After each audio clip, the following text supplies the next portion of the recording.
खबर गाजीपुर से है। मुख्तार अंसारी की मौत के बाद से गाजीपुर में आतिशबाजी और पूर्व विधायक स्वर्गीय कृष्णानंद राय के यहां पर दिवाली मनाई गई। पूर्व विधायक कृष्णानंद राय के समर्थकों ने पटाखे फोड़े। देर रात मुख्तार अंसारी की मौत के बाद जश्न मनाया गया। कृष्णानंद राय की हत्या का आरोपी था मुख्तार अंसारी।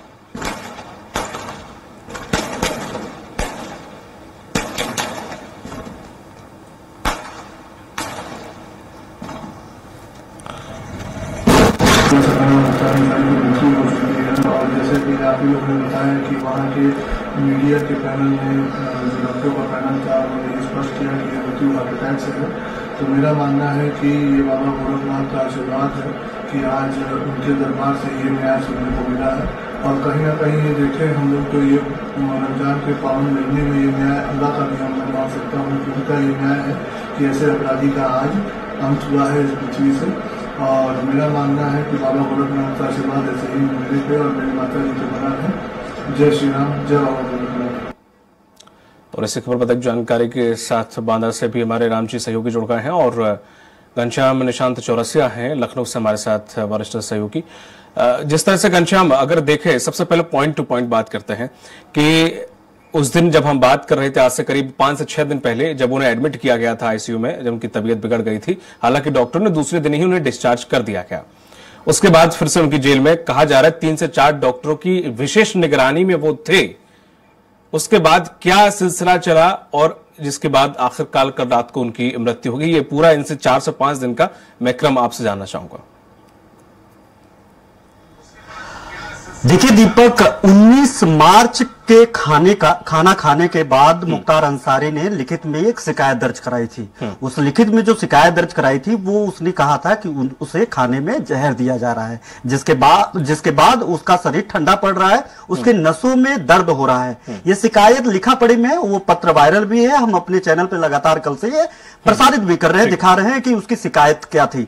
उसके जो परिजन है वो भी परिजन भी इसी बात को लेकर के लगातार बार बार ताकीद कर रहे हैं। दूसरी बात, फिर से उसकी 3 दिन पहले उसकी तबीयत खराब होती है शाम को और उसको फिर से बताया जाता है कि उसके पेट में दर्द होता है, कब्ज की परेशानी होती है। यानी जब वो बाथरूम जाता है, फ्रेश होने के लिए जाता है, वो फ्रेश प्रॉपर नहीं हो पाता है और उसके पेट में दर्द बढ़ते जाता है, जिसके बाद वो अंदर शिकायत करता है। और शिकायत करने के बाद डॉक्टर उसको प्रथम दृष्टया उसे देख करके उसे इलाज करने की कोशिश करते हैं। फिर उसका दर्द खत्म नहीं होता है तो वहां पे रानी दुर्गावती मेडिकल कॉलेज बांदा लेकर के आया जाता है और वहां पे भर्ती कराया जाता है।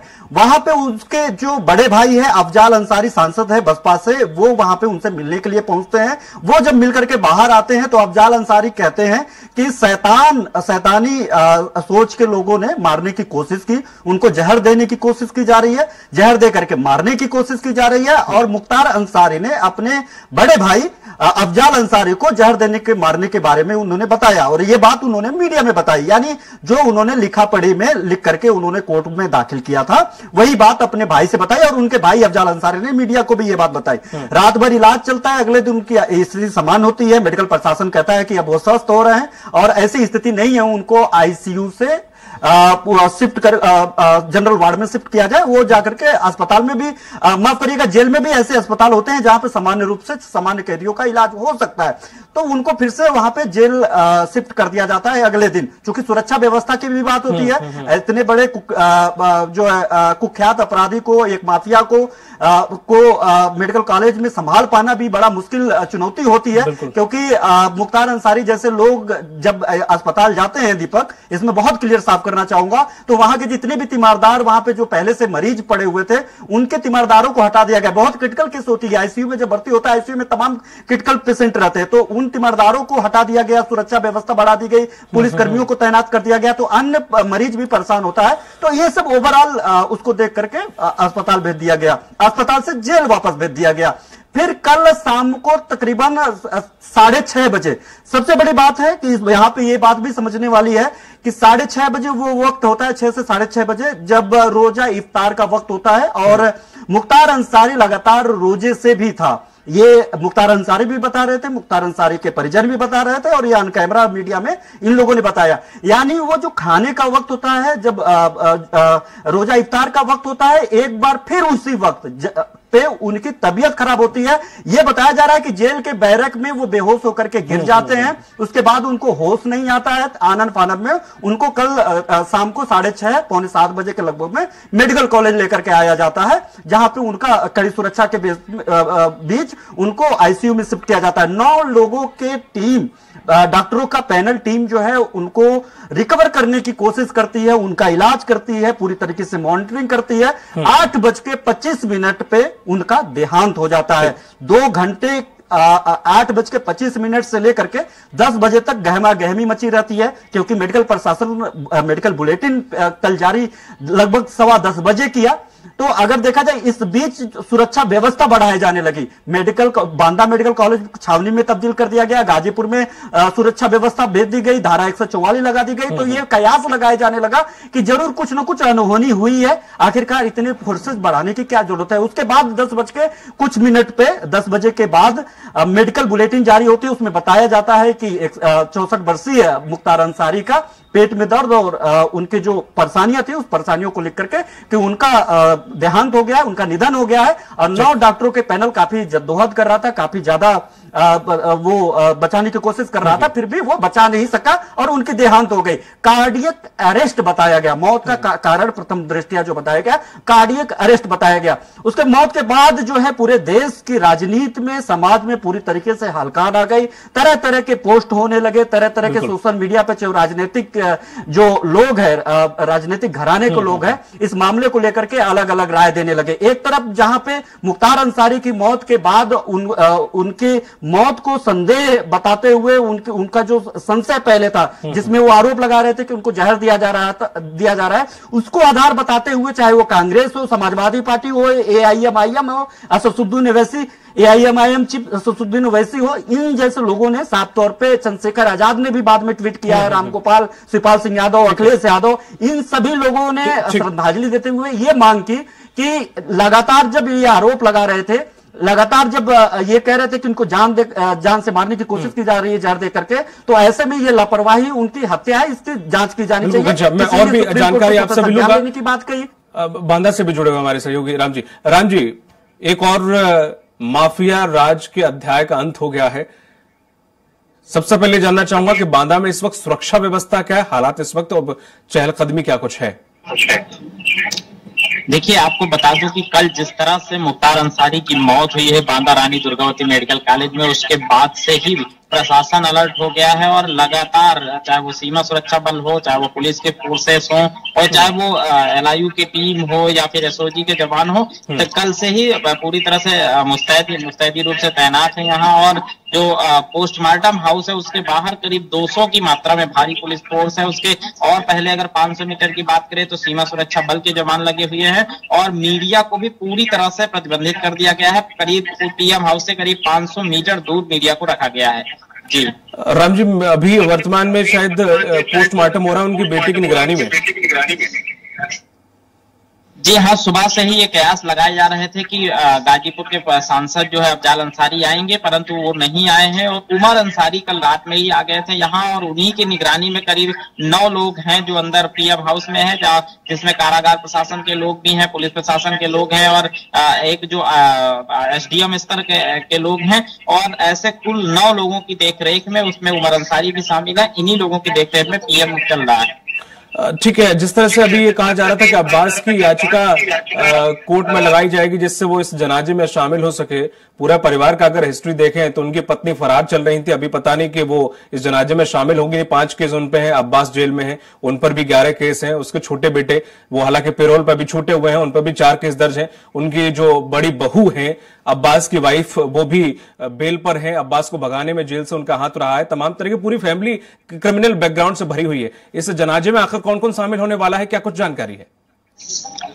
देखिए, सुबह से ही ये कयास लगाए जा रहे हैं कि अब्बास अंसारी के लिए पैरोल की मांग की जाएगी। उनके अधिवक्ता जो है उनके सारे दस्तावेज तैयार कर चुके हैं और वो कोर्ट में जाकर के पैरोल की मांग करेंगे ताकि अब्बास अंसारी जनाजे में शामिल हो सके। हालांकि जो अभी तक की खबर है वो ये है कि गाजीपुर के सांसद जो अफजाल अंसारी है वो देर रात जैसे उन्होंने मुख्तार अंसारी की डेथ की खबर सुनी है उसके बाद से ही वो बीमार हो गए हैं और उन्हें अस्पताल में भर्ती कराया गया है। तो ऐसे में एक चीज स्पष्ट हो रही है कि अगर अब्बास अंसारी को पैरोल नहीं मिल पा रही है तो फिर उनके जनाजे में इसमें जो उमर अंसारी हैं उनके दूसरे बेटे हैं वो शामिल होंगे और उनके परिवार के जो और लड़के लड़कियां जो भी शामिल हो सकते हैं वो होंगे। हालांकि अब्बास अंसारी को लेकर के अभी कुछ भी क्लियर नहीं हो पाया है कि उन्हें पैरोल मिलेगी, वो जनाजे में शामिल होंगे या फिर नहीं शामिल होंगे। ठीक है, हमारे साथ बने रहिएगा राम जी। जिस तरह से घनश्याम आप जिक्र कर रहे थे कि राजनीतिक गलियारे में काफी हलचल पैदा हो गई है, मुख्तार अंसारी की इस वक्त मौत जब लोकसभा चुनाव नजदीक है और कुछ क्षेत्र ऐसे हैं जो मुख्तार अंसारी की यूपी के अंदर काफी साख हो चुकी, 2005 से जेल में था लेकिन डंका अभी भी उसका कहीं ना कहीं इन क्षेत्रों में बजता था। तो ये मौत इस वक्त होने के बाद राजनीतिक समीकरण बीजेपी के लिए क्या कुछ कहेंगे और बाकी पार्टियों के लिए क्या कुछ समीकरण बैठेंगे राजनीतिक तौर पर? देखिए दीपक, इसमें दो बातें हैं। एक बातें तो ये कहा जाता है कि राजनीति बहुत गंदी चीज होती है, ऐसा एक सटायर पेश किया जाता है भारत में जब भी होता है तो राजनीति है। अब सोचिए कि अजय राय जो प्रदेश अध्यक्ष हैं कांग्रेस में, यानी वो कांग्रेस के प्रदेश अध्यक्ष हैं, नरेंद्र मोदी के खिलाफ तीसरी बार इस बार ताल ठोकेंगे कांग्रेस की तरफ से। उनके भाई अवधेश राय की हत्या का जो आरोप लगा था वो इसी मुख्तार अंसारी पर लगा था और इसी मामले में पहला उम्र कैद की सजा हुई। यानी जो कांग्रेस के प्रदेश अध्यक्ष हैं उनके केस में वो वादी होते हैं और उस केस में मुख्तार अंसारी को पहली सजा सुनाई जाती है इस शासनकाल में, योगी के इस शासनकाल में। अब सोचिए कांग्रेस पार्टी की अभी बयान हम लोगों ने सुना, राजनीति कितनी गंदी चीज होती है। अब सोचिए कि एक तरफ अजय राय के अंदर जश्न होगा, अजय राय अभी तक इस मामले को लेकर के मुखर हुआ करते थे। अजय राय मुख्तार अंसारी को लेकर के लगभग 23 सालों तक उन्होंने संघर्ष किया, उनपे भी जानलेवा हमला हुआ, उनके भी घर को तोड़ने की कोशिश हुई, तो उनके भी घर को तोड़ने की कोशिश की गई। अब कांग्रेस अब इस मामले को लेकर के बात कर रही है, तो आप इस बात को भी समझ सकते हैं। जहां तक इसके फायदा नुकसान की बात है, दूसरी जो सबसे बड़ी बात है कि जो मुख्तार अंसारी को कहा जाता था कि जब से ये जेल में था, जेल में षड्यंत्रकारी बहुत अपर लेवल का षड्यंत्रकारी था, अंदर जो है काफी ज्यादा ये षड्यंत्र करके कई तमाम जो है मामलों को अंजाम देता था। अब उसी षड्यंत्र का शिकार हो गया है, ऐसा वो आरोप लगा रहा है। जिस षड्यंत्र का लेकर के लगातार सवालों के घेरे में रहा मुख्तार अंसारी, अब उसी षड्यंत्र का शिकार हो गया, ऐसा जिस तरीके से उसके परिजन आरोप लगा रहे हैं। ये तो अब ये है कि कर्मों का फल तो यही मिलता है। तो अब हम लोग जिस तरीके से इस बीच की राजनीति की अगर बात करें तो जो चीजें सामने आई है उससे तो साफ हो गया है कि इसमें राजनीति भी हो रही है। भारतीय जनता पार्टी को कितना फायदा होगा, कितना इसमें विपक्ष फायदा ले पाएगा, जो आरोप है ये तो देखने वाली बात होगी। लेकिन ये तो साफ है कि इसमें कोई भी विपक्षी दल है मुख्तार अंसारी को लेकर के भारतीय जनता पार्टी को, खासतौर पर योगी सरकार को घेरने में कोई कोर कसर नहीं छोड़ रही है। उनका मानना यह है कि जो और राम जी आप नजर बनाए रहिएगा, पल पल के अपडेट आपसे लेते रहेंगे। गाजीपुर से भी हमारे सहयोगी जुड़ गए हैं, विनय तिवारी। विनय, गाजीपुर में इस वक्त क्या हालात? विनय, आप तक आवाज पहुंच रही? विनय गाजीपुर से हमारे सहयोगी हैं, हम लगातार उनसे कोशिश कर रहे हैं जुड़ने की कि आखिर जाहिर सी बात है बांदा और गाजीपुर बाकी अन्य जो इलाके हैं वहां पर धारा 144 लगा दी गई है, साथ ही साथ वहां पर चौकसी बढ़ा दी गई है, फ्लैग मार्च लगातार पुलिस कर रही है। मैनेजमेंट का देखें, कहीं पर भी उत्तर प्रदेश में कुछ भी आसार होता है योगी आदित्यनाथ का, मैनेजमेंट बहुत गजब का रहता है। वो कोई भी हादसा अनहोनी नहीं होने देना चाहते हैं। उनका जो इंटेलिजेंस है, उनका जो पुलिस प्रशासन है, वहां हमेशा मुस्तैदी से मौजूद रहता है और कड़ाई से उस चीज का पालन करता है जिससे लॉ एंड ऑर्डर नहीं बिगड़ता है। अब यहां पर भी देखें, जैसे ही वो खबर आई, खबर मीडिया में बाद में पहुंची, सुरक्षा व्यवस्था जरूर सबसे पहले बढ़ा दी गई। जहां उसका पैतृक गांव है वहां पर पुलिस फोर्स मौजूद है, गाजीपुर में पुलिस फोर्स मौजूद है, बराबर फ्लैग मार्च कर रही है।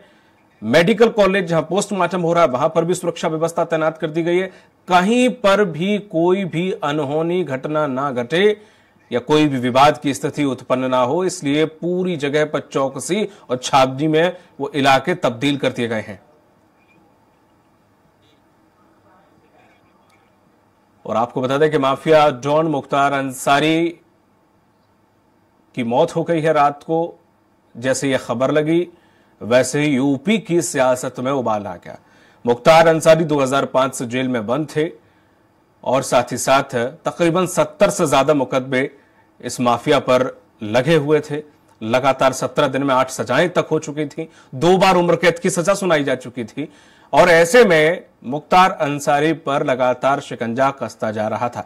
लेकिन विपक्ष हमेशा से आरोप लगाता रहा था, जिस तरह से योगी सरकार पर माफियाओं को जिस तरह से ट्रीट किया जा रहा है, जिस तरीके से उन्हें मारा जा रहा है, तमाम तरीके की जो चीजें हैं वो विपक्ष आरोप लगा रहा है। मुख्तार अंसारी पर भी लगातार ये कहा जा रहा था कि उन पर भी हमला हो सकता है या फिर उन्हें मारने की कोशिश हो सकती है, जैसे वो लगातार अभी कुछ दिनों से बीमार पड़े थे और उन्हें स्वीट पॉइजन जिसे कहते हैं कि धीरे धीरे मारना या खाने में जहर दिया जा रहा है। उनके परिवारजनों ने आरोप लगाया, उनके वकील ने भी ये कहा कि ऐसा किया जा रहा है।